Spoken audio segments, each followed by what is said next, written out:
Bonjour Jules, on est ravis de t'accueillir aujourd'hui au laboratoire Nutrixial dans nos nouveaux locaux. Pour ceux qui ne te connaissent pas en 2 minutes, donc, tu es membre de l'équipe de France de ski de fond depuis de nombreuses années maintenant. Ça fait un peu plus de 10 ans que je suis membre de l'équipe de France de ski de fond. Ça fait 2 ans, un peu plus de 2 ans que j'utilise les produits Nutrixial pour, dans ma pratique du haut niveau, du coup, parce que la performance elle est exigeante et elle va pousser le corps dans ses retranchements et du coup on se retrouve avec parfois des carences ou même on a besoin d'amener des apports extérieurs, que ce soit en glucides ou en compléments alimentaires. Et voilà, et avec Nutrixial, moi j'ai trouvé des compléments alimentaires de qualité et qui fonctionnaient plutôt bien, donc je suis bien satisfait et je continue de les utiliser. Est-ce que tu peux nous expliquer justement un peu comment tu gères la nutrition, à la fois à l'entraînement, en compétition, quelle est ta stratégie, quels produits tu utilises?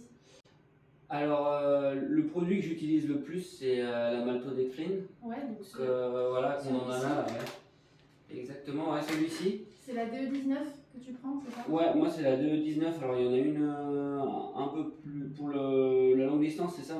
Ouais, alors on a deux grades, on a la DE19 et la DE6. Donc DE ça veut dire dextrose équivalent, donc équivalent glucose. Plus c'est bas, plus ce sont des sucres lents. Ouais. Là c'est DE19, donc c'est intermédiaire. Ok. Et ben moi c'est celle-ci que j'utilise et donc je la mélange avec du fructose. Ok. Et t'en mets combien du coup à peu près En général je fais un ratio de 1 pour 1,08. Donc une dose de malto pour 0,8 de fructose. Et en compétition, c'est plus difficile de s'hydrater? Alors en compétition, c'est vrai qu'on a des compétitions qui sont quand même assez courtes, la plupart qu'on fait en ski de fond. Du coup, je me ravitaille rarement, à part pour les longues distances. Et là, par contre, j'en prends quasiment toutes les 20-30 minutes de la boisson et aussi des gels à côté, en plus.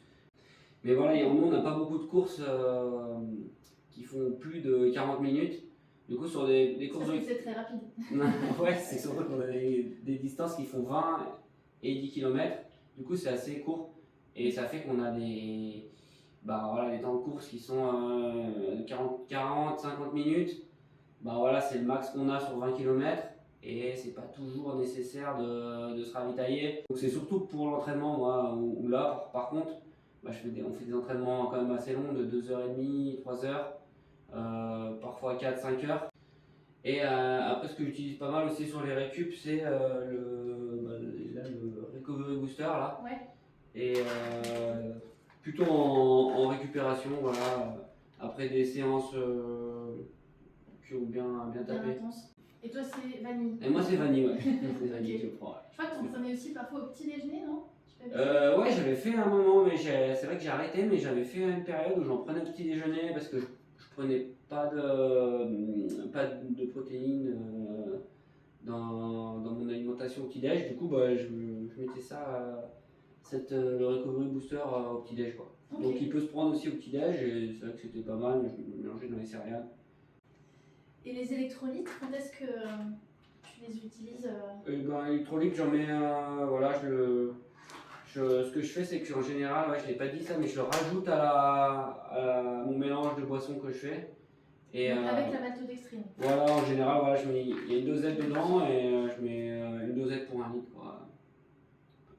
Je dis pas de bêtises, hein, c'est ça? Alors c'est pour un demi-litre. Ah, pour un demi-litre alors. Une dosette. Ouais, c'est vrai que j'en mets peut-être un peu moins que ce qui est préconisé. Mais j'en ferai un peu plus. Mais oui, non, j'utilise aussi pas mal, surtout là avec des pertes de transpiration, les minéraux qui sont importantes avec la chaleur, c'est intéressant quoi. Pour la réhydratation, tout ça. Bon, après l'hiver il fait plus froid, mais j'en prends quand même aussi un petit peu l'hiver. Quand les courses sont intenses, on transpire quand même énormément, même si c'est un peu moins que l'été. C'est quand même des bonnes suées. Et c'est vrai que nous on a calibré les électrolytes pour que ça puisse bien se combiner avec la maltodextrine. C'est parfait alors. Pour que l'osmolalité soit bonne. Donc, Donc c'est vraiment conçu pour fonctionner ensemble et pour que en fait, chacun dose, déjà choisit son grade de maltodextrine en fonction de ses besoins par rapport à l'effort qu'il va faire, et puis dose aussi la quantité de glucides dont il va avoir besoin. Et après, tu prends aussi de la vitamine D3. Ouais, bah ça c'est pour anticiper l'hiver. On est dans le nord et on attaque la saison en Norvège, Finlande, tout ça, et il y a très peu de soleil. Du coup, voilà, on arrive avec des fois des taux de vitamine D qui sont assez bas, et du coup, déjà ça favorise l'inflammation quand on est un peu bas en vitamine D. Du coup, là, moi je préfère anticiper et en prendre un petit peu à l'avance, surtout que j'ai tendance à être un peu bas, du coup, voilà, je complémente pas mal. Et les probiotiques qui sont aussi intéressants, justement parce qu'on prend beaucoup de sucre et des fois la flore elle est un petit peu perturbée et ça permet de remettre un petit peu, de relancer tout ça. Et l'effort intense il perturbe beaucoup le microbiote intestinal, tout ça. Donc là au moins ça permet de stabiliser, de relancer un petit peu et puis ça j'en avais parlé avec mon nutritionniste et lui il disait que c'était aussi intéressant pour le système immunitaire qui est aussi lié à l'intestin. Tout à fait. Et ça moi je l'ai vraiment ressenti que ça ait bien marché quoi, au début de saison, pas attraper de maladie, rien. Bon après il y a aussi d'autres choses que je prends pas forcément tout le temps, mais il y a les oméga 3, le magnésium que ça je sais que je peux vite être en carence aussi, et notamment l'hiver, donc pareil j'en prends pas mal l'hiver, là, pas sur les périodes d'entraînement, mais au moment des compétitions, tout ça, ça je charge pas mal en magnésium pour éviter la fatigue quoi. Voilà. Merci pour ces partages. Avec plaisir. Et là, c'est quoi tes prochaines étapes pour la préparation estivale Et là, il y a eu un gros mois de juillet avec beaucoup d'entraînement, beaucoup d'aérobie, des gros volumes, beaucoup de seuil aussi, donc de zone 2, tout ça. Et maintenant, on va passer plus sur un bloc de compétition en Norvège en août. On va retrouver les meilleurs mondiaux parce qu'ils sont quasiment tous norvégiens. Et on va se confronter un petit peu à eux là-haut sur des compétitions qui sont organisées à Trondheim. En ski roue ? En ski à roulette. Ok. Voilà. Super. Et début de la Coupe du Monde Et début de la Coupe du Monde fin novembre. Fin novembre. En Finlande, à Ruka. Ok. Super, et on suivra tout ça. Bon courage en tout cas, bonne chance pour ces prochaines étapes.